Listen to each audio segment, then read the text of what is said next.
আসসালামু আলাইকুম। আজকে আমি চলে আসছি, এটা আমাদের ধামরা এলাকার দিকে পড়ে। তো এটা আশ্বিননগর বলে। তো এখানে দেখতে পাচ্ছেন যে প্রাকৃতিক সৌন্দর্য, গাছগাছালির যে বিষয়টা আমাদের দরকার, সেটা এই যে এখানে দেখতে পাচ্ছেন।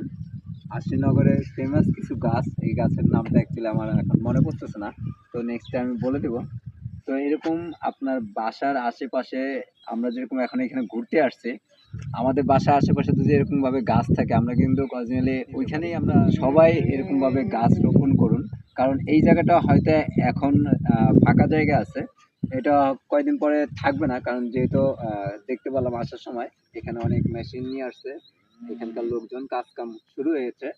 তো সবাই এরকম ভাবে, যেহেতু এই জায়গাটা বস্তান তৈরি হয়ে যাবে, এক সময় বসত বাড়ি হবে, কারখানা হবে, ফ্যাক্টরি হবে, বড় বড় জিনিস হবে, দালান কোঠা হবে। তো আশা করি দেখুন এখানে যে প্রাকৃতিক সৌন্দর্যটা, এই সৌন্দর্য আপনাদের মাঝে শেয়ার করার জন্য আসছে। আমরা গাছ তো কম বেশি, যে শক্তিটা একটু সবার কম থাকে, যাতে একটা রোপণ করতে যে মনে করেন যে অনেক সময় ফেরত আসি। তো সবাই বেশি বেশি গাছ রোপণ করুন, এরকম প্রাকৃতিক সৌন্দর্য ফুটিয়ে থাকবেন। সুস্থ থাকবেন। খোদা হাফেজ। আসসালামু আলাইকুম।